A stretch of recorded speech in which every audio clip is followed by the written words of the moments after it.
Alright guys, we are back at the Legends of Gamers in Tualatin, Oregon. We got a question we're gonna ask these old school players. There's a little bias going on. We all love older cards, and what is your name, sir? Scott. Scott. That's like my son's name. All right. Scott's like the best dressed from work. And what do you do?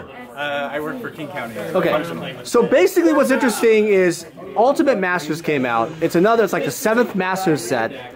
What is your impression of Ultimate Masters or Master sets in general as an investment, as just just everything in general? Sure. So a little louder. I kind of missed the whole modern thing. I played through Ice Age, and then I missed the whole gap until like Theros. So I played a bunch of Standard. So I never really got into modern until maybe like a year or two ago. So I think it's awesome that you can kind of get cards for those sets and get into another format and reprinting cards like that. I do like the full art lands and everything like that too. But I don't know. I'm tempted to get one box with the box topper and that full art promo. I think that's super cool. Yeah, I don't know. Do you think it's like, obviously they're reprinting the cards all the time. What does that make you feel though? I mean, do you feel like here we go, another piece of like here comes another box with the exact same art of Liliana again? Yep. I mean, is that a little depressing eventually to you, or do you not care? Yeah, I mean, I guess so, but yes, I probably sold all of my modern cards except for one deck, my Tron deck, and then I kind of invested in old school, and now I have an old school deck. So. And what do you prefer? Do you like old school better, or do you like the newer I don't stuff? like modern that much. I do enjoy a lot of Standard, and I really like old school and Commander. Yes. And you started getting to old school, right? Yes. All right. Probably within the last year or two. Yeah. But those are the cards I started out playing Magic with, and they just kind of, iconic. Just nostalgia. Okay. It's just fun playing. Okay. All right, real quick. Joe Wong is our world champion. Oh. Yes. No, by the way, I'm getting some feedback on. Okay, so Joe plays basically all the formats. He also plays. Yu-Gi-Oh and Hearthstone. I'm just kidding. All right. So Joe, you play a lot of formats. What do you really think about all these master sets, all these reprints? This is the 7th reprint. This is the Masters, the Ultimate Masters, the 7th Master set. What is your feeling on all the Master sets and all the reprints? I feel like they're trying to do a good thing, but approaching it in a really wrong way, in a sense. So, interesting. Because right now, what's driving up the whole market? Like, a lot of casual players, kitchen table and EDH, right? And they always need these kind of cards that are being reprinted. However, the execution by Wizards is always really, really poor. There's always a lot of backlash. Also, the pricing issue as well. It's like $340. Yeah, I don't know what the hell is that. It's like you're trying to make it affordable for people to play, but you never. It's like even the expected value of those packs are not even that much, to be honest. Really, it's like how much are the new masterpieces really going to be worth? Right. So speak to me then about. So obviously this is more for the collector because they're trying to go for a higher yield, right? People can afford it. So you just said a good point. They keep messing it up. They keep execution's bad. If you were like the CEO or you were in charge, what would you do differently to make it better? Like this whole entire mess. I think the idea is that we have to respect the fact that it's a collectible card game, right? So in the sense that there's a game card, but you also have to keep the collectability. And all the new stuff that are coming out don't really have collectability. I think out of the most recent stuff that we had, what's collectible? Maybe the new masterpieces, right? Like the Amonkhet Invocations, but more I'm talking about the Kaladesh. Those are really cool. They were really unique. They were really good to look at. Right. And most of all, they were collectible in the sense that they hold value. Right. Everything that comes out, it's like, yeah, sure, we need it, but they don't hold any value. What's the whole point of going for it? Nobody's going to buy it. Nobody's going to open the packs. So how do you make value of something like Guilds of Ravnica, all those things? Hold on a second. Yeah, almost. Yeah. How do you make value out of it? How do you make value to the standard cards? Because they rotate, right? They do rotate. I think the issue is that right now is that's where power creep comes in. You hate to say hey, we don't need power creep. This is why you need power creep, because in the sense that you have a new card that everybody wants for standard, but the trick is you have to have it be relevant in the older formats as well once they rotate out. Right. And that is a very, very hard thing to do. Right. I've done it a few times, like there's a few couple of friends. Right. So it's kind of a balance, like you're saying, it's a balance of like use past standard, but not ruining the standard format. Exactly. Being too powerful. Right. Yeah, and you also don't want to ruin everything else because that comes out game breaking. Right.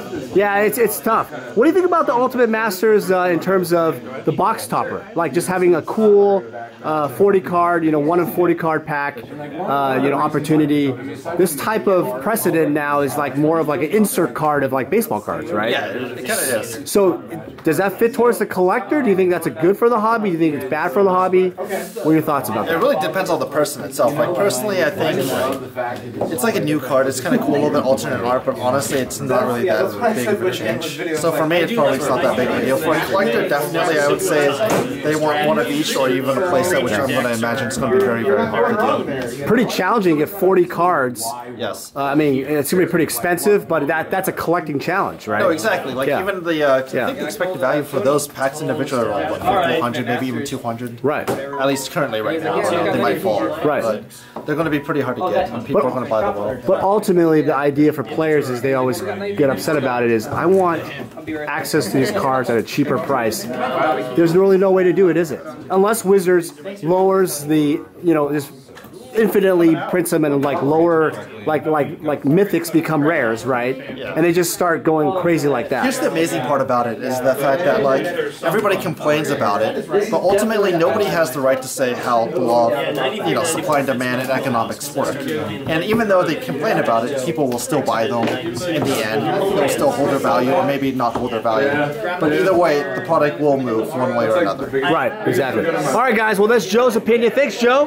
Hey, guys, real quick before we start the game. Oh, are we all playing five-way, or what are we doing? Come on in. Okay, wait. No, but real quick, before just a few moments. I want to hear your thoughts on Ultimate Masters. This is the 7th Master set. Do you have any opinions on Edwin? Edwin Magic Engineers here. I can't even believe it. Any opinions on the Ultimate Masters? What do you think is going to happen? Do you think it's going to like tank? And also, recently it was found that you could search the pack. Yeah, I'm just hearing that now. All right, so what are your ultimate thoughts? Is it worth investing? Is it worth collecting? What do you think? Searching is going to kill long-term value because people are going to assume any open box is searched, and they want collectors to be the ones to go get this stuff. But a lot of the collectors are going to want to go for the older stuff that's actually protected by the reserve list and definitely in low quantities. Like I collect to some degree, and like I'm not going to want to go invest or get those. I don't think a lot of other guys are either. And a lot of the newer guys aren't going to want it because it's too expensive to begin with. And we have no idea what the print run size is, which is another big problem. If there's a ton of them that are actually printed, they're not going to have very much value because the market's just going to get flooded with them. So I think all those are big problems, and I wouldn't personally invest in it unless I could get it really cheap. Especially at that price point, right? Yeah, and people have been burned like 3 times now. Yeah. With Iconic Masters and Masters 25, and so and Wizards keep getting all this hype going, and then they put this Masters set out, and the next thing you know, the secondary market's buying it for like half the price of what MSRP is. Right. And people just feel like they got screwed several times, and so it's hard to even trust them that they're going to have good cards in it. So what was the term that you said to me earlier on the phone about Wizards just shortening the profit that LGS stores can make, right? What is that called? Where they're squeezing the profits from everybody else and taking the profits to them. It's like to some extent, I guess, kind of front running that market. But right. Yeah, they're taking all the profit margin from the LGS basically, because instead of the LGS getting to buy it at a nice low cost and selling it and actually getting to like stay in business, Wizards kind of stepped in there and it's selling it to the LGS at a much higher cost. So it's like it's not the LGS that's really benefiting from it. And if the LGS goes out and spends $200 a box, and then people decide to not buy it, now the LGS is like stuck with a ton of product that they can't sell, and they're going to end up taking a loss on it. And I think that's what happened to a lot of them with Masters 25 and Iconic Masters. So if I was an LGS, I'd be very iffy about it in case of that. And it all comes down to print size, right? Right. So and they're not willing to reveal that. Yeah, ever. So, or if they're going to do like a reprint again or whatever. Yeah, you never know. If I was an LGS, I'd honestly feel like fool me once, Right, fool me twice, right? yeah. And that's what Tony, actually, Legends of Gamers, the owner here, in my other video, he actually said that he will not spend any money up front. Like, he's not going to spend like a dime, just pre-order. I don't blame him at all. I think I'd feel the same way if I was in his shoes. Yeah, you've been screwed enough, essentially. All right, guys, we're going to play some, so I can join in? Yeah, please. So we'll do like a 5-way old school Magic tournament or like a gaming. Pentagramming? The Pentagon? Give me 1 second. Did you guys have fun, by the way? Yeah, we're having a great time. All right, guys. So, guys, the consensus obviously is kind of biased. Old school all the way. The old school cards are always the most iconic, nostalgic. These are truly the most iconic cards. I don't know why people they call iconic masters when the crap that they're making isn't iconic. Nope. Well, they can't go back I'm to a time the lock. old order. They can't do it. So that's the thing. They try to do little fugazi little moves on us. All right, guys. Well, thanks again for watching. There you got some insight about people's like idea of modern or masters, ultimate masters, and other modern product. We're gonna have a lot more videos on this.